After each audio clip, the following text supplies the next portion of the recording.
지금 일본이 발칵 뒤집혔습니다. 대한민국의 역사적인 날이 코앞으로 다가왔기 때문입니다. 일본 정부는 늘 같은 말을 반복해왔죠. 우주기술력이요? 한국은 일본보다 항상 40년 뒤처져 있었습니다. 일본 정부에서 나온 충격적인 발언은 최근 한국이 이 오래된 인식을 바꿔놓았습니다. 대한민국이 2022년, 2023년, 그리고 2025년 11월 27일 누리호 4차 발사까지 성공시키면서 마침내 3연속 성공이라는 기적을 만들어냈기 때문입니다.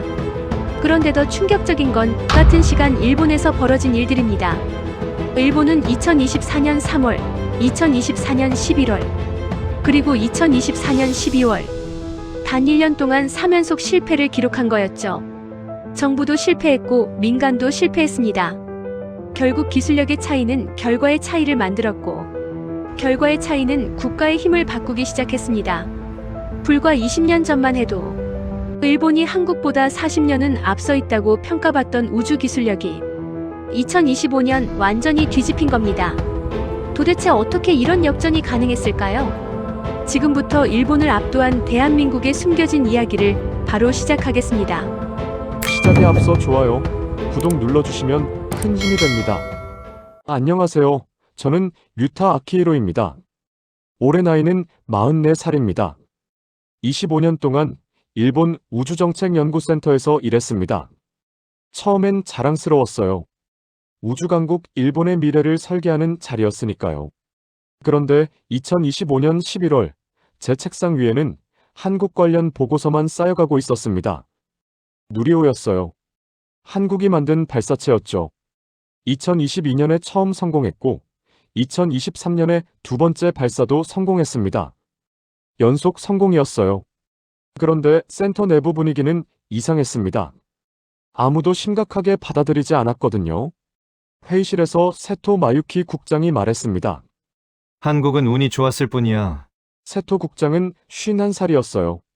JAXA 로켓 엔진 시험부를 총괄하는 사람이었죠. 그의 말투엔 여유가 있었습니다. 마치 한국의 성과를 대수롭지 않게 여기는 것처럼 들렸어요. 저도 그때는 동의했습니다. 한국이 두 번 성공했다고 해서 일본을 넘어설 수 있다고 생각하지 않았거든요. 일본은 달랐으니까요. 기술 축적이 다르고 역사가 다르고 경험이 달랐습니다. 그런데 속으론 불편했어요. 왜냐하면 일본 우주산업이 1년 동안 3번이나 실패했기 때문이었습니다. 2023년 7월 JAXA의 엡실론 S 엔진이 폭발했습니다. 시험 중이었어요. 폭발음과 함께 불기둥이 치솟았죠. 그 장면을 뉴스에서 봤을 때 가슴이 철렁했습니다. 하지만 JAXA는 조용히 넘어갔어요. 언론도 크게 다루지 않았습니다. 2024년 3월엔 스페이스원이 실패했습니다. 민간 우주기업이었어요. 발사 직후 폭발했죠. 또다시 실패였습니다. 그런데도 센터 내부에선 민간이니까 그럴 수 있다는 반응이었어요. 그리고 2024년 11월 JAXA 엔진이 또 폭발했습니다. 같은 엔진이었어요. 49초 만에 터졌습니다. 이번엔 정말 충격이었어요. 같은 문제가 반복된 거였으니까요. 12월엔 스페이스원이 두 번째 발사를 시도했습니다. 또 실패했어요. 그런데 센터 내부에서 아무도 위기감을 느끼지 않는 거예요. 오히려 한국을 낮춰보는 분위기만 강해졌습니다. 어느 날 제임 바르토스에게서 이메일이 왔습니다. 제임은 48살이었어요. 독일 국적이었고 국제우주안보평가위원회에서 동아시아를 담당하고 있었죠. 그는 한국 우주산업을 오래 분석해온 사람이었습니다. 이메일 내용은 간단했어요. 한국의 상승세를 과소평가하지 마십시오. 그는 한국항공우주청 설립을 언급했습니다. 민간주도 체제로 전환되고 있다는 분석이었어요. 발사체 개발 속도가 빨라질 거라는 예측도 있었습니다. 저는 그 이메일을 세토 국장에게 전달했습니다. 국장은 읽어보더니 고개를 저었어요. 독일 사람들은 늘 과장하지. 그렇게 끝이었습니다. 제임의 분석을 신경 쓰지 않았어요. 저도 그랬습니다. 한국이 민간 체제로 전환한다고 해서 뭐가 달라지겠냐고 생각했거든요. 그즈음 박준호라는 사람 이름을 처음 들었습니다. 39살이었어요. 한국항공우주청 발사체 분석팀 연구원이었죠. 그는 누리호 3차 발사를 앞두고 기술 보완 작업을 주도하고 있다는 정보가 있었습니다. 센터에서 박준호에 대한 평가는 냉소적이었어요. 한국 연구원들은 성실하긴 하지만 깊이가 없어. 누군가가 그렇게 말했습니다. 저도 크게 반박하지 않았어요. 한국이 짧은 시간 안에 성과를 낸 건 인정했지만 그게 일본을 넘어설 만한 수준이라곤 생각하지 않았으니까요. 일본 언론도 비슷했습니다. 한국의 누리호 3차 발사 계획이 보도됐을 때 대부분의 기사는 회의적이었어요. 연속 성공은 우연일 수 있다. 한국의 기술력은 아직 검증되지 않았다. 그런 논조였습니다. 저는 그 기사들을 읽으면서 안도했어요. 일본만 그렇게 생각하는 게 아니구나 싶었거든요. 하지만 속으론 불안했습니다. JAXA의 폭발 사고가 자꾸 떠올랐어요. 49초 만에 터진 엔진, 그 장면이 머릿속에서 지워지지 않았습니다. 세토 국장은 폭발 원인 분석 보고서를 제출했습니다. 하지만 명확한 결론은 없었어요. 추가 검토가 필요하다는 식이었죠. 조직 내부에선 책임 소재를 따지지 않았습니다. 오히려 일본 기술은 여전히 우수하다는 말만 반복됐어요. 저는 그게 이상했습니다. 실패를 인정하지 않으면 발전할 수 없는데 왜 다들 문제를 축소하려고만 할까요? 하지만 입 밖으로 꺼내진 못했어요. 센터 분위기가 그랬으니까요. 11월 말쯤 한국 누리호 4차 발사 일정이 확정됐다는 소식이 들렸습니다. 저는 보고서를 작성하기 시작했어요. 한국의 발사 준비 상황, 기술적 변화, 예상 성공률 같은 내용이었죠. 자료를 모으면서 느낀 건 한국이 생각보다 체계적이라는 거였습니다. 누리호는 단순히 발사체가 아니었어요. 한국형 발사체 개발 사업의 결과물이었죠. 20년 가까이 준비해온 프로젝트였었습니다. 그런데도 센터 내부 반응은 여전했어요. 20년 걸려서 겨우 저 정도야. 그런 시기였습니다. 저도 그때는 동조했어요. 이미 50년 전부터 우주 개발을 해왔으니까요. 한국과는 출발선 자체가 달랐습니다. 하지만 뭔가 놓치고 있다는 느낌이 들었어요. 한국이 빠르게 따라오고 있다는 걸 알면서도 일본이 그 속도를 제대로 파악하지 못하고 있다는 생각이 들었습니다. 제임 바르토스가 또 이메일을 보냈습니다. 이번엔 더 구체적이었어요. 한국항공우주청이 민간 기업과 협력 체제를 강화하고 있다는 내용이었죠. 발사 비용을 낮추고 상업화를 앞당기려는 움직임이라고 했습니다. 저는 그 이메일을 다시 세토 국장에게 전달했습니다. 국장은 이번에도 별 반응이 없었어요. 민간 협력이 뭐 그리 대단하냐. 그렇게 말했습니다. 저는 더 이상 말하지 않았어요. 어차피 들으려 하지 않을 테니까요. 11월 말쯤 박준호가 한국 언론 인터뷰에서 이렇게 말했다는 기사를 봤습니다. 누리호는 단순한 발사체가 아니라 한국 우주 산업의 시작입니다. 그 문장이 묘하게 걸렸어요. 자신감이 느껴졌거든요. 과장된 말이 아니라 정말 믿고 있는 것처럼 들렸습니다. 하지만 센터에선 여전히 회의적이었어요. 한국 특유의 과장이라고 말했습니다. 저도 웃어넘겼어요. 그게 틀렸다고 생각하지 않았으니까요. 그날 밤 집으로 돌아가는 지하철 안에서 생각했습니다. 일본은 왜 이렇게 됐을까요? 한때는 우주강국이었는데 지금은 1년에 4번씩 실패하고 있었어요. 그런데도 아무도 위기감을 느끼지 않았습니다. 한국은 달랐어요. 실패를 딛고 일어섰고 연속 성공을 만들어냈습니다. 체제를 바꾸고 민간과 협력하고 속도를 높이고 있었어요. 그런데 일본은 그걸 보면서도 운이 좋았을 뿐이라고만 말했습니다. 저는 그날 밤 잠을 잘 이루지 못했어요. 뭔가 잘못되고 있다는 느낌이 들었거든요. 하지만 정확히 뭐가 잘못인지는 몰랐습니다. 다음 날 아침 센터로 출근했을 때 복도에서 세토 국장을 마주쳤습니다. 국장은 평소처럼 여유로워 보였어요. 류타, 한국 발사 준비 상황 보고서 완성됐나? 네, 오늘 중으로 제출하겠습니다. 좋아. 그런데 너무 심각하게 쓰진 마. 한국이 세 번째도 성공한다는 보장은 없으니까. 저는 고개를 끄덕였습니다. 하지만 속으론 의문이 들었어요. 정말 그럴까요? 한국이 세 번째도 성공하지 못할 거라고 단정할 수 있을까요? 보고서를 쓰면서 자료를 다시 들여다봤습니다. 누리호의 엔진 성능, 발사 성공률, 기술 개선 내용들이었어요. 객관적으로 보면 한국의 준비는 탄탄했습니다. 그런데 센터는 그걸 인정하지 않았어요. 저도 마찬가지였습니다. 인정하고 싶지 않았거든요. 일본이 뒤처지고 있다는 걸 받아들이기 싫었으니까요. 11월이 끝나갈 무렵 한국 발사 일정이 점점 가까워지고 있었습니다. 센터 내부에선 여전히 한국을 낮춰보는 분위기였어요. 그 분위기에 휩쓸렸습니다. 하지만 가끔씩 제임 바르토스의 말이 떠올랐어요. 한국의 상승세를 과소평가하지 마십시오. 그 경고가 맞을까요? 아니면 일본이 맞을까요? 저는 아직 몰랐습니다. 그때는 정말 몰랐어요. 11월 27일 새벽이었습니다. 센터에 출근했을 때 복도는 조용했어요. 하지만 공기는 무거웠습니다. 누리호 발사 예정일이 며칠 앞으로 다가왔거든요. 책상에 앉자마자 이메일을 확인했습니다. 제임 바르토스에게서 새 보고서가 도착해 있었어요. 제목은 간단했습니다.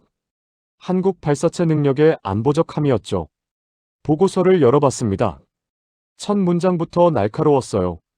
한국의 발사체 기술은 단순한 우주 개발이 아니라 동아시아 안보 지형을 재편할 수 있는 요소로 평가되어야 한다. 제임은 누리호가 성공할 경우 한국이 독자적 위성 발사 능력을 확보하게 되며 이것이 군사 정찰 위성 운용으로 이어질 가능성이 높다고 분석했습니다. 또한 상업 발사 시장에도 진입할 수 있어 일본의 입지가 축소될 거라고 예측했어요. 저는 보고서를 읽으면서 불편했습니다. 맞는 말이었거든요. 하지만 인정하고 싶지 않았어요. 보고서를 세토 국장에게 전달했습니다. 국장은 한참 동안 읽더니 한숨을 쉬었어요. 제임은 너무 앞서가는 사람이야. 그렇게 말했습니다. 하지만 목소리엔 확신이 없었어요. 예전처럼 단호하지 않았습니다. 오전 회의가 소집됐습니다. 센터 주요 인력 15명이 모였어요. 안건은 한국 발사 일정 대응 방안이었죠. 회의실 분위기는 묘했습니다. 아무도 직접적으로 말하진 않았지만 모두가 불안해하고 있다는 게 느껴졌어요. 세토 국장이 먼저 입을 열었습니다. 한국이 3차 발사를 준비하고 있습니다. 우리는 이를 면밀히 관찰해야 합니다. 누군가가 물었어요. 성공 가능성은 어느 정도로 보십니까? 세토 국장은 잠시 망설이다가 대답했습니다. 50% 정도로 봅니다. 2번 성공했다고 세 번째도 성공한다는 보장은 없으니까요. 하지만 그 말에 동조하는 사람은 많지 않았어요. 회의실 공기가 무거웠습니다.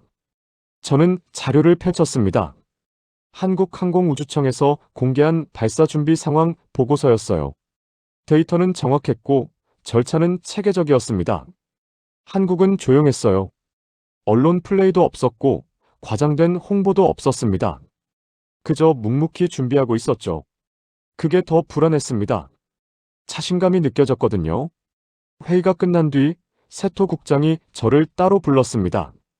류타, 솔직히 어떻게 생각하나? 저는 잠시 고민했어요. 솔직하게 말해야 할까요? 아니면 국장이 듣고 싶은 말을 해야 할까요? 결국 조심스럽게 대답했습니다. 한국의 준비 상태는 생각보다 탄탄합니다. 성공 가능성을 낮게 보기 어려울 것 같습니다. 국장은 고개를 끄덕였어요. 하지만 아무 말도 하지 않았습니다. 오후가 되자 일본 언론에서 한국 관련 기사가 쏟아지기 시작했습니다. 대부분은 신중한 논조였어요. 한국 누리호 3차 발사 앞두고 최종 점검. 연속 성공 이어갈 수 있을까? 기사들은 한국의 기술력을 인정하면서도 여전히 의문을 제기했습니다. 하지만 예전처럼 무시하는 분위기는 아니었어요. 저는 그 변화가 느껴졌습니다. 일본이 서서히 한국을 다르게 보기 시작하고 있었어요. 그날 저녁 박준호에 대한 추가 정보가 들어왔습니다. 한국항공우주청 내부 소식통에서 나온 자료였어요. 박준호는 발사 전 최종 데이터 검토를 담당하고 있었습니다. 엔진 연소 시험 결과, 궤도 계산, 기상 조건 분석까지 모든 걸 점검하고 있었어요. 자료를 보면서 느낀 건 박준호가 매우 철저한 사람이라는 거였습니다. 그는 감정을 드러내지 않았어요. 그저 데이터에만 집중했습니다. 한국은 그런 시기였어요. 조용하고 차분하고 통제된 상태였습니다. 일본과는 달랐죠. 일본은 불안했고 혼란스러웠고 방향을 잡지 못하고 있었어요. 밤늦게까지 자료를 정리했습니다. 한국의 발사 준비 과정, 기술적 변화, 국제 전문가들의 평가를 모두 취합했어요. 그러다 문득 깨달았습니다. 일본이 놓친 건 기술이 아니라 태도였어요. 한국은 실패를 인정했습니다. 초기 실패를 분석하고 개선하고 다시 시도했어요. 그리고 성공했죠. 일본은 달랐습니다. 실패를 축소했고 책임을 회피했고 문제를 덮으려고만 했어요. JAXA의 엔진 폭발 사고도 그랬습니다. 세토 국장은 명확한 원인을 밝히지 못했어요. 조직 내부에서 책임 소재를 따지지 않았죠. 스페이스원의 연속 실패도 마찬가지였습니다. 민간 기업이라는 이유로 그냥 넘어갔어요. 그렇게 1년이 지났고 일본은 4번 실패했습니다. 한국은 그 사이 2번 성공했어요. 센터에 출근했을 때 긴급회의 소집 공지가 떠 있었습니다. 제임 바르토스의 보고서가 문제였어요. 회의실에 들어서자 분위기가 심상치 않았습니다. 세토 국장이 제임의 보고서를 책상 위에 내려놓으며 말했어요. 이 보고서는 과장됐습니다. 한국의 발사체 능력이 안보 지형을 바꾼다는 건 비약이에요. 하지만 아무도 동의하지 않았습니다. 침묵만 흘렀어요. 누군가가 조심스럽게 말했습니다. 하지만 제임의 분석이 틀렸다고 단정할 수 있습니까? 한국은 이미 2번 성공했고 체제도 개편했습니다. 세토 국장은 대답하지 못했어요. 그저 입술만 꾹 다물었습니다. 회의는 결론 없이 끝났습니다. 모두가 불안했지만 아무도 명확한 대응책을 내놓지 못했어요. 저는 그날 오후 내내 데이터를 분석했습니다.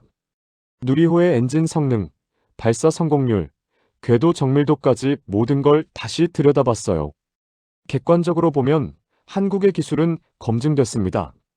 2번의 성공이 우연이라고 보기 어려웠어요. 그런데도 일본은 인정하지 않았습니다. 저도 마찬가지였어요. 인정하면 일본이 뒤처졌다는 걸 받아들여야 했으니까요. 29일 저녁 한국 언론에서 박준호 인터뷰가 보도됐습니다. 그는 차분한 목소리로 말했어요. 모든 준비는 완료됐습니다. 이제 절차에 따라 진행하면 됩니다. 그 말투엔 긴장도 없었고 과장도 없었습니다. 그저 사실만 있었어요. 저는 그 인터뷰를 보면서 묘한 감정을 느꼈습니다. 부러웠어요. 한국은 자신들이 해야 할 일을 정확히 알고 있었거든요. 일본은 달랐습니다. 우리는 무엇을 해야 할지 몰랐어요. 그저 한국을 지켜보는 것밖엔 할 수 없었습니다. 30일 새벽 센터에 다시 출근했습니다. 발사 예정일이 이틀 앞으로 다가왔어요. 책상 위엔 새로운 자료가 쌓여 있었습니다. 국제우주안보평가위원회에서 보낸 분석 보고서였어요. 보고서는 명확했습니다. 한국이 3차 발사에 성공할 경우 아시아 우주 개발 판도가 바뀔 거라고 예측했어요. 일본의 독점 체제는 무너지고 한국이 새로운 경쟁자로 부상할 거라고 했습니다. 저는 그 문장을 읽으면서 가슴이 답답했습니다. 맞는 말이었거든요. 하지만 받아들이기 싫었어요. 오후에 세토 국장이 저를 불렀습니다. 류타, 한국 발사 당일 실시간 모니터링 준비했나? 네, 준비됐습니다.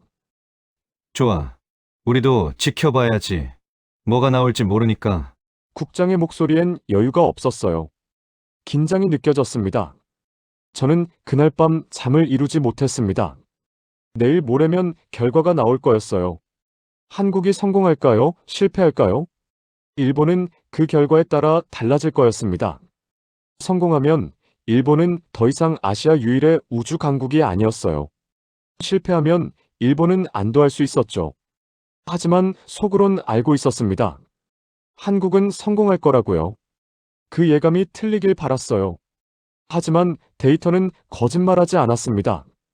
12월 첫날 아침 센터 전체가 긴장 상태였습니다. 내일이면 발사였어요. 모니터링 팀이 소집됐고 실시간 데이터 수신 준비가 완료됐습니다. 저도 그 팀에 포함됐어요. 회의실에서 세토 국장이 말했습니다. 내일 우리는 역사적인 순간을 목격하게 될 겁니다. 어떤 결과가 나오든 냉정하게 분석해야 합니다. 하지만 그 말엔 떨림이 있었어요. 냉정할 수 없다는 걸 국장도 알고 있었습니다. 저녁 무렵 제임 바르토스에게서 마지막 이메일이 왔습니다. 내일 한국이 성공하면 일본은 전략을 재검토해야 합니다. 더 이상 과거의 자신감에 기댈 수 없습니다. 저는 그 문장을 읽고 또 읽었습니다. 제임은 틀린 적이 없었어요. 밤이 깊어갔습니다. 센터는 조용했지만 공기는 무거웠어요. 저는 창밖을 바라봤습니다. 도쿄의 야경이 보였죠. 불빛들이 반짝였지만 제 마음은 어두웠습니다. 내일이면 모든 게 달라질 거였어요. 한국이 성공하든 실패하든 일본은 더 이상 예전 같지 않을 거였습니다. 그 생각이 무서웠어요. 하지만 피할 수 없었습니다. 시간은 흘렀고 내일은 다가오고 있었어요. 저는 그날 밤 센터에 남았습니다. 집에 가고 싶지 않았거든요. 책상 앞에 앉아 한국 발사 데이터를 다시 들여다봤습니다. 모든 게 완벽했어요. 한국은 준비됐습니다. 일본은 준비되지 않았어요. 그게 차이였습니다. 새벽이 밝아오고 있었습니다. 발사일이 코앞이었어요. 저는 모니터를 응시했습니다. 아무것도 보이지 않았지만 무언가가 다가오고 있다는 걸 느낄 수 있었습니다. 정적만 흘렀습니다. 11월 27일 새벽 1시였습니다. 센터 회의실엔 12명이 모여 있었어요. 모두 지친 얼굴이었죠. 세토 국장이 최종 분석 보고서를 펼쳤습니다. 표정이 무거웠어요. 13기 위성 전부 목표 궤도 600km에 안착했습니다. 임무 종료 시각은 18분 52초였고 42분 후 남극 세종기지와 정상 교신을 확인했습니다. 국장의 목소리엔 힘이 없었어요. 그저 사실을 읽는 것뿐이었죠. 저는 그 숫자들을 들으면서 가슴이 무너지는 걸 느꼈습니다. 모든 게 완벽했어요. 누군가가 물었습니다. 엔진 성능은 어땠습니까? 예측치를 초과했습니다. 추력이 3% 높았고 연료 효율도 우수했습니다. 회의실엔 침묵만 흘렀어요.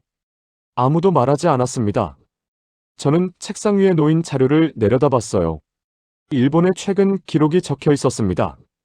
2023년 7월 JAXA 엔진 폭발. 2024년 3월 스페이스원 발사 실패. 2024년 11월 JAXA 엔진 재폭발. 2024년 12월 스페이스원 2차 실패였어요. 1년 동안 4번 실패했습니다. 한국은 같은 기간 동안 3번 성공했어요. 그것도 이렇게 정확하게요. 그 대비가 너무 선명했습니다. 세토 국장이 자리에서 일어났어요. 우리가 놓친 게 뭡니까? 아무도 대답하지 못했습니다. 사실 모두 알고 있었거든요. 일본은 실패를 인정하지 않았어요. 문제를 덮었고 책임을 회피했고 개선하지 않았습니다. 한국은 달랐죠. 실패를 분석했고 원인을 찾았고 다시 시도했어요. 그 차이가 지금 이 결과를 만든 거였습니다. 누군가가 조심스럽게 말했습니다. 한국은 이제 1톤 이상 위성을 독자 발사할 수 있는 7개국 클럽에서 안정성까지 입증했습니다. 3연속 성공은 기술 검증으로 충분합니다. 7개국이었어요. 미국, 러시아, 유럽, 중국, 일본, 인도, 그리고 이제 한국이었죠. 한국은 그 반열에 올랐습니다. 일본처럼 수십 년 걸린 게 아니라 20년 만에요. 저는 그 사실이 믿기지 않았습니다. 하지만 데이터는 거짓말하지 않았어요. 회의가 끝난 뒤 세토 국장이 저를 따로 불렀습니다. 류타, 솔직히 어떻게 생각하나? 저는 잠시 고민했어요. 솔직하게 말해야 할까요? 결국 조심스럽게 대답했습니다. 한국은 우리가 생각했던 것보다 훨씬 앞서 있었습니다. 우리가 틀렸어요. 국장은 고개를 끄덕였어요. 하지만 아무 말도 하지 않았습니다. 그저 창밖만 바라봤죠. 국장의 얼굴엔 후회가 보였어요. JAXA 엔진 폭발 사고 때 명확한 원인 분석을 하지 못했던 것, 책임을 회피했던 것, 조직 내부 관료주의에 묻혀버렸던 것들이요. 오전 8시쯤 일본 언론 보도가 쏟아지기 시작했어요. 한국 누리호 3연속 성공, 아시아 우주 판도 변화, 13기 위성 정확히 목표 궤도 안착, 일본 우주산업, 기술 격차 직면, 한국 독자 발사 능력 확보로 안보 지형 재편. 기사 제목들이 화면을 채웠습니다. 저는 그걸 하나씩 읽었어요. 언론도 더 이상 한국을 축소하지 않았습니다. 사실을 보도하고 있었어요. 한국이 달라졌다고, 일본이 뒤처졌다고, 상황이 바뀌었다고 말하고 있었습니다. 한 기사는 이렇게 썼어요. 한국의 누리호는 단순한 발사체가 아니라 체계적 우주 개발 능력의 증명이다. 3연속 성공은 우연이 아니다. 저는 그 문장을 보면서 무력감을 느꼈어요. 맞는 말이었거든요. 일본이 1년 동안 한국은 운이 좋았을 뿐이라고 말했던 게 부끄러웠습니다. 오전 10시 제임 바르토스에게서 최종 분석 보고서가 도착했습니다. 저는 그 보고서를 열어봤어요. 첫 페이지부터 명확했습니다. 한국은 이미 실용 로켓 국가로 안정화됐습니다. 기술 검증 완료, 체제 안정화 완료, 국제 신뢰 확보 완료입니다. 일본은 위상 재정립이 필요합니다. 제임은 구체적인 비교 분석도 첨부했어요. 한국 엔진 성능 예측치 대비 3% 초과, 일본 JAXA 엔진 2년 연속 폭발이었죠. 한국 임무 완료 시각 예정보다 2분 40초 단축, 일본 스페이스원 2차 연속 발사 실패였어요. 한국 위성 궤도 정확도 99.8%, 일본은 최근 2년간 성공 사례 없음이었습니다. 저는 그 비교표를 보면서 숨이 막혔어요. 너무 명확했거든요. 일본이 졌습니다. 기술로, 체제로, 태도로요. 오후 2시 긴급대책회의가 다시 소집됐습니다. 센터 전체 인력이 모였어요. 20명이 넘었습니다. 세토 국장이 앞에 섰어요. 한국의 성공을 인정해야 합니다. 우리가 틀렸습니다. 그 말을 하는 국장의 얼굴은 창백했어요. 목소리도 떨렸죠. 저는 그 모습을 보면서 가슴이 아팠습니다. 국장도 사람이었어요. 인정하기 힘들었을 거였죠. 하지만 인정해야 했습니다. 데이터가 거짓말하지 않았으니까요. 누군가가 말했습니다. 우리는 한국을 과소평가했습니다. 체제 전환을 무시했고, 민간 협력을 낮춰봤고, 기술 개선 속도를 따라가지 못했습니다. 다른 연구원이 덧붙였어요. 한국항공우주청 설립 이후 한국의 발사 준비 속도는 우리 예상의 2배였습니다. 우리는 그걸 믿지 않았어요. 회의실엔 무거운 침묵이 흘렀습니다. 저는 그때 깨달았어요. 일본이 놓친 건 기술만이 아니었습니다. 겸손이었어요. 한국은 실패를 인정하고 배웠어요. 일본은 성공에 취해 멈췄죠.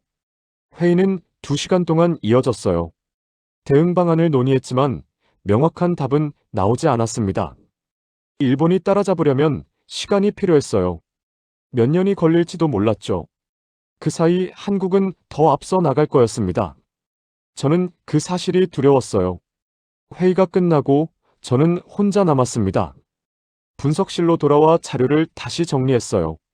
한국항공우주청 내부 상황도 전해졌습니다. 박준호가 임무 종료 후 데이터를 정리하고 있다는 소식이었어요. 그는 조용했습니다. 감정을 드러내지 않았어요. 그저 업무를 처리하고 있었죠. 축하 행사도 없었대요. 언론 인터뷰도 최소화했고요. 박준호는 이렇게 말했다고 합니다. 모든 절차가 정상적으로 완료됐습니다. 다음 발사 준비를 시작하겠습니다. 그게 전부였어요.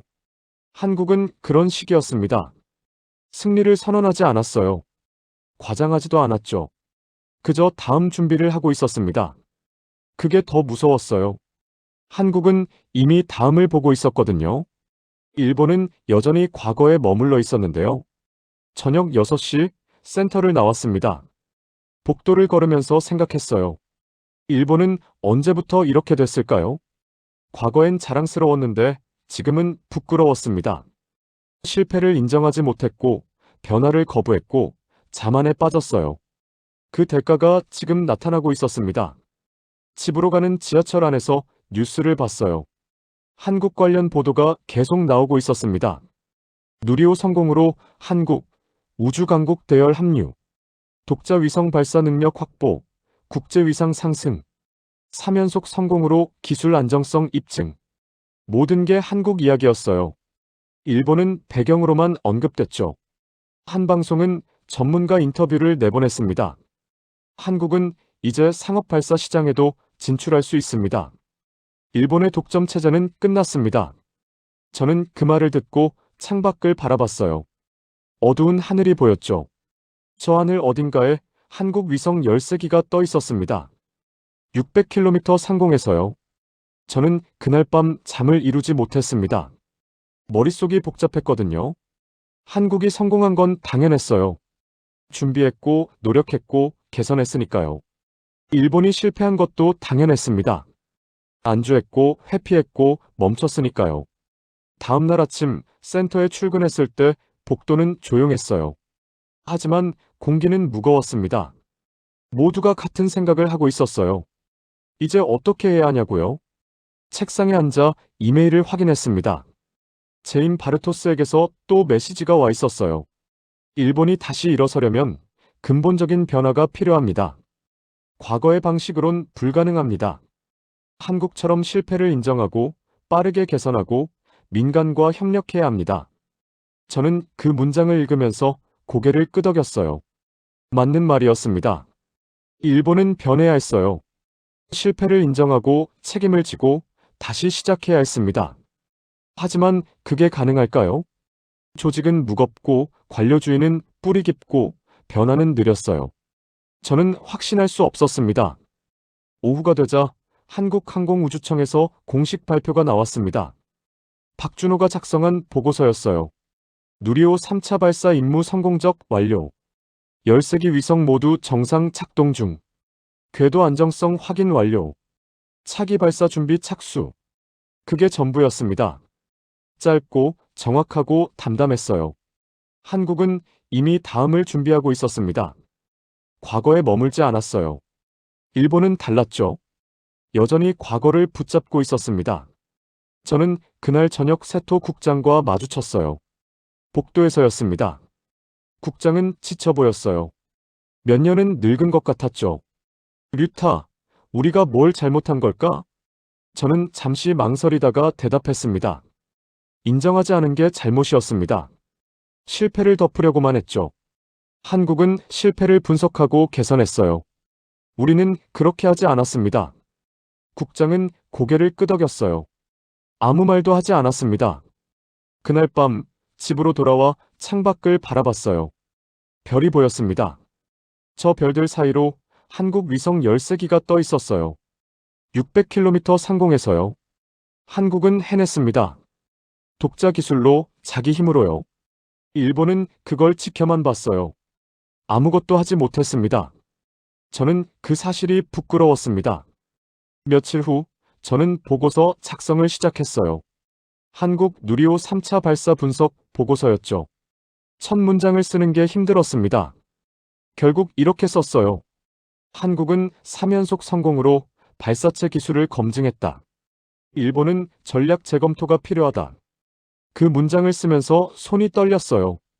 이건 일본이 졌다는 걸 공식 문서로 남기는 일이었거든요. 하지만 사실이었습니다. 저는 보고서를 계속 썼어요. 엔진 성능, 임무 완료 시각, 궤도 정확도, 모든 걸 기록했습니다. 한국의 숫자와 일본의 숫자를 나란히 놓았어요. 대비가 명확했습니다. 보고서 마지막 부분에 저는 이렇게 썼습니다. 한국의 성공은 우연이 아니다. 체계적 준비, 빠른 개선, 민관 협력의 결과다. 일본은 이를 배워야 한다. 보고서를 제출하고 나니 허전했어요. 이제 뭘 해야 할까요? 저는 모니터를 켰습니다. 한국항공우주청 홈페이지를 들어가 봤어요. 박준호의 인터뷰가 올라와 있었습니다. 우리는 계획대로 진행했을 뿐입니다. 다음 발사도 같은 방식으로 준비하겠습니다. 그의 말투엔 과장이 없었어요. 그저 사실만 있었죠. 저는 그 인터뷰를 보면서 묘한 감정을 느꼈습니다. 부러웠어요. 한국은 자신들이 해야 할 일을 정확히 알고 있었거든요. 일본은 달랐습니다. 우리는 무엇을 해야 할지 몰랐어요. 저는 창밖을 다시 바라봤습니다. 하늘은 여전히 넓었어요. 하지만 그 하늘에서 한국이 차지한 자리가 보였습니다. 일본이 놓친 자리였죠. 저는 그날 이후 달라졌습니다. 한국을 다르게 보기 시작했어요. 더 이상 과소평가하지 않았습니다. 인정했죠. 한국은 강했어요. 기술도, 의지도, 체제도 모두 강했습니다. 일본은 그걸 배워야 했어요. 실패를 인정하고 개선하고 다시 도전하는 법을요. 한국이 그렇게 해왔으니까요. 저는 이제 그걸 알았습니다. 늦었지만요. 11월 27일 새벽 1시였습니다. 센터 분석실은 고요했어요. 모니터 6대가 켜져 있었고 저를 포함해 연구원 5명이 화면을 응시하고 있었죠. 누리호 발사 시각이 다가오고 있었습니다. 세토 국장이 옆에 서 있었어요. 팔짱을 낀 채 침묵하고 있었죠. 긴장이 느껴졌습니다. 1시 13분 화면에 발사 장면이 나타났습니다. 불꽃이 치솟았어요. 누리호가 천천히 상승하기 시작했죠. 저는 숨을 멈췄습니다. 처음엔 아무 말도 하지 않았어요. 그저 지켜봤습니다. 발사 전 18분 지연이 있었다는 보고가 들어왔습니다. 압력 센서 문제였대요. 하지만 해결됐다고 했어요. 18분 만에요. 저는 그 말을 듣고 놀랐습니다. 발사 직전 센서 문제를 그렇게 빨리 해결한다는 게 쉬운 일이 아니었거든요. 보통은 몇 시간이 걸리거나 발사 자체를 연기하는 게 일반적이었어요. 그런데 한국은 18분 만에 해결했습니다. 현장 대응 능력이 그만큼 뛰어나다는 뜻이었죠. 발사 후 30초가 지났습니다. 엔진이 정상 작동하고 있다는 데이터가 들어왔어요. 60초가 지났습니다. 일단 분리 성공이라는 신호였죠. 저는 모니터에서 눈을 떼지 못했습니다. 데이터가 계속 들어오고 있었거든요. 2분이 지났습니다. 2단 엔진 점화 성공이라는 메시지가 떴어요. 세토 국장이 작게 한숨을 쉬었습니다. 저도 긴장이 풀리지 않았어요. 3분, 4분, 5분이 지났습니다. 모든 게 계획대로 진행되고 있었어요. 분석실 안에서 키보드 두드리는 소리만 들렸습니다. 연구원들이 실시간으로 데이터를 기록하고 있었거든요. 저도 수첩에 시각과 수치를 적어 나갔어요. 나중에 분석 보고서를 작성해야 했으니까요. 그때 데이터 분석팀에서 보고가 들어왔습니다. 엔진 성능이 예측치를 초과하고 있습니다. 저는 그 말을 듣고 화면을 다시 확인했어요. 추력 데이터가 예상보다 높았습니다. 세토 국장이 물었습니다. 얼마나? 3%입니다. 분석실 공기가 무거워졌어요. 3%는 작은 수치가 아니었습니다. 발사체에선 큰 차이였거든요. 추력이 3% 높다는 건 엔진 설계가 그만큼 효율적이라는 뜻이었어요. 연료 소비도 최적화돼 있다는 의미였죠. 저는 손이 떨리는 걸 느꼈습니다.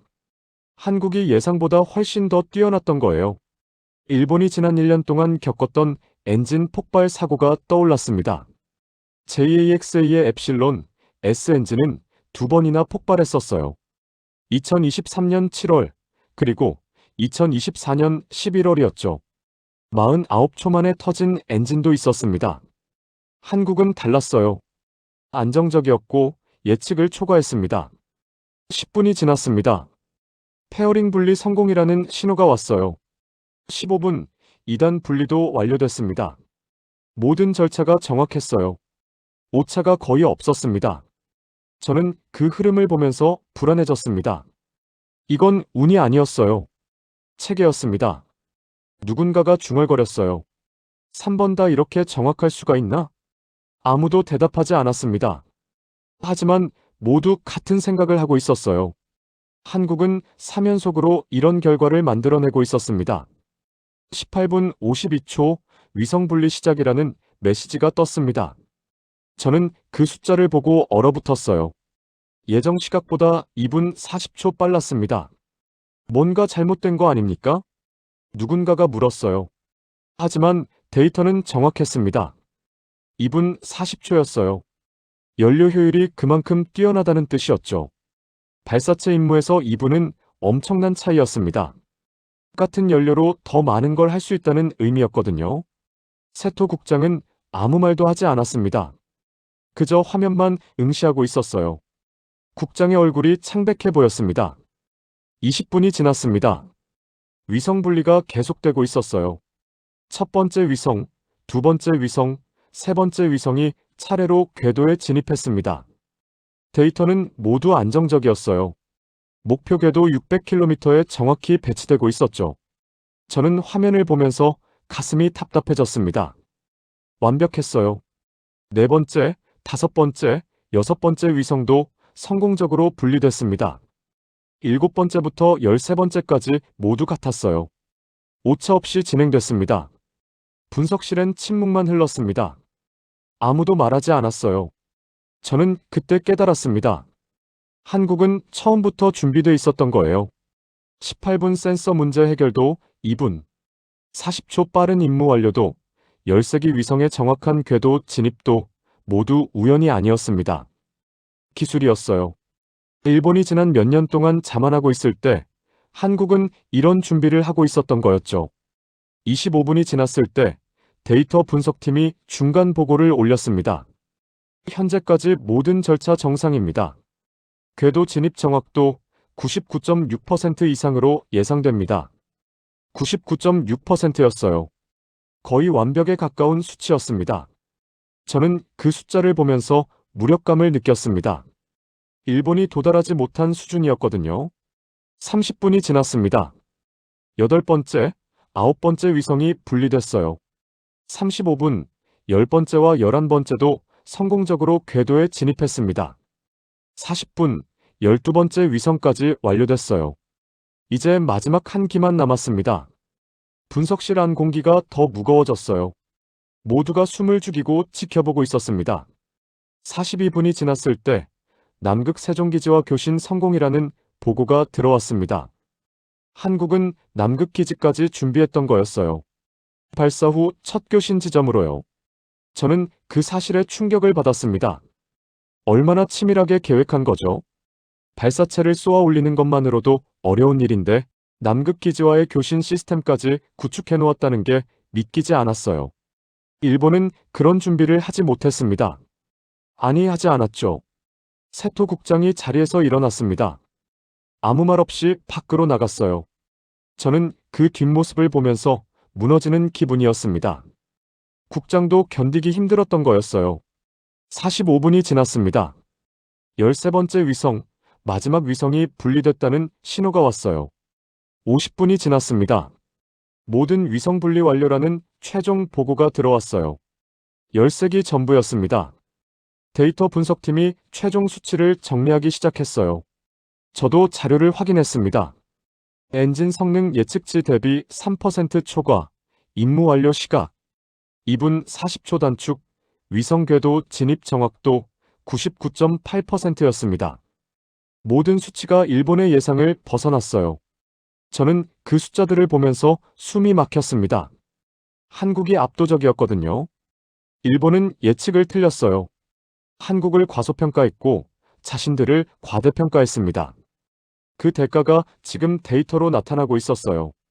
새벽 2시쯤 제임 바르토스에게서 이메일이 왔습니다. 데이터를 확인했습니다. 한국의 성능이 일본 예측을 초과했습니다. 엔진 효율, 궤도 정확도, 임무 수행 시간 모두 우수합니다. 이제 동아시아 우주산업 구도가 변할 것입니다. 저는 그 문장을 읽고 또 읽었어요. 제임은 맞았습니다. 한국항공우주청 내부 상황도 전해졌습니다. 박준호가 데이터를 조용히 검토하고 있다는 소식이었어요. 그는 감정을 드러내지 않았습니다. 그저 수치를 확인하고 기록하고 정리했어요. 축하하는 분위기도 없었대요. 그냥 담담하게 업무를 처리하고 있었습니다. 한국은 그런 식이었습니다. 조용하고 차분하고 정확했어요. 일본과는 완전히 달랐죠. 일본은 실패하면 축소했고 성공하면 과장했어요. 한국은 그렇지 않았습니다. 저는 책상에 앉아 화면을 응시했습니다. 하지만 집중이 되지 않았어요. 머릿속이 복잡했거든요. 한국이 3연속으로 이런 결과를 만들어낸 거였습니다. 첫 번째도, 두 번째도, 세 번째도 모두 이렇게 정확했어요. 그게 무엇을 의미하는지 저는 알고 있었습니다. 일본이 틀렸다는 거였어요. 한국을 과소평가했고, 자만했고, 준비하지 않았습니다. 그 대가가 지금 숫자로 나타나고 있었어요. 2시 30분, 센터 전체에 긴급회의 소집 공지가 떴습니다. 분석실을 나와 회의실로 향했어요. 복도는 어두웠습니다. 발소리만 울렸어요. 제 발소리였죠. 회의실 문을 열었을 때 이미 10명 정도가 앉아 있었어요. 모두 침묵하고 있었죠. 세토 국장이 들어왔습니다. 얼굴이 굳어 있었어요. 회의가 시작됐습니다. 하지만 아무도 말하지 않았어요. 그저 데이터만 화면에 띄워졌습니다. 엔진 성능, 임무 완료 시각, 위성 궤도 정확도였어요. 모든 수치가 한국의 기술 수준을 보여주고 있었습니다. 누군가가 조심스럽게 물었어요. 우리 예측이 틀렸습니까? 세토 국장은 대답하지 못했습니다. 그저 고개만 숙였어요. 다른 연구원이 말했습니다. 엔진 성능 3% 초과는 설계 단계부터 차이가 있었다는 뜻입니다. 한국이 우리보다 앞서 있었던 겁니다. 침묵이 흘렀어요. 아무도 반박하지 않았습니다. 저는 그 모습을 보면서 알았습니다. 일본이 놓친 건 기술만이 아니었어요. 현실이었습니다. 한국은 변했어요. 체제를 바꾸고 민간과 협력하고 속도를 높였습니다. 일본은 그걸 보면서도 인정하지 않았죠. 한국은 운이 좋았을 뿐이라고 말했어요. 그 차이가 지금 이 데이터를 만든 거였습니다. 회의는 40분 만에 끝났어요. 결론도 없었고 대응책도 없었습니다. 그저 수치만 남았어요.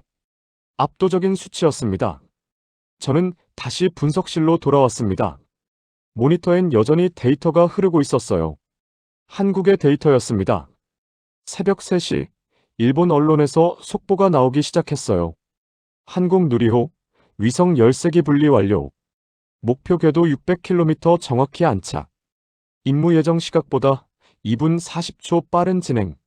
3연속 정밀 임무 수행. 기사 제목들이 화면을 채웠습니다. 저는 그걸 보면서 숨이 막혔어요. 일본 언론도 주목하고 있었습니다. 한국의 움직임을요. 더 이상 운이 좋았다는 표현은 없었어요. 정밀 기술이라는 단어가 등장하기 시작했습니다. 저는 창밖을 바라봤습니다. 동쪽 하늘이 밝아오고 있었어요. 새벽이었습니다. 하지만 저에겐 어둠만 느껴졌어요. 데이터는 거짓말하지 않았습니다. 한국이 뛰어났어요. 엔진 성능도, 임무 완료 시간도, 궤도 정확도도 모두 예측을 초과했습니다. 저는 그 사실 앞에서 무너지는 걸 느꼈습니다. 책상 위엔 제임 바르토스의 이메일이 떠 있었습니다. 한국은 준비됐습니다. 일본은 그렇지 못했습니다. 맞는 말이었어요. 일본은 1년 동안 4번 실패했습니다. 한국은 같은 기간 3번 이런 결과를 만들어냈어요. 그 대비가 너무 선명했습니다. 새벽 4시 센터는 조용했어요. 하지만 그 조용함 속엔 무게가 있었습니다. 저는 그날 밤 집에 가지 않았습니다. 센터에 남아 데이터를 계속 들여다봤어요. 뭔가 찾고 싶었거든요. 한국의 약점을, 오류를, 빈틈을요. 하지만 없었습니다. 모든 게 정확했어요. 그게 더 무서웠습니다. 모니터를 응시했습니다. 한국의 수치가 여전히 흐르고 있었어요. 완벽한 데이터였습니다. 엔진 성능 3% 초과, 임무 완료 2분 40초 단축, 궤도 정확도 99.8%, 13기 위성 전부 목표 궤도 안착, 남극 세종기지 교신 성공이었어요. 저는 그 숫자들을 노트에 하나씩 적었습니다. 나중에 보고서를 써야 했으니까요. 하지만 손이 떨렸어요. 이 보고서를 쓴다는 건 일본이 졌다는 걸 문서로 남기는 일이었거든요. 저는 그 화면 앞에서 얼어붙어 있었습니다.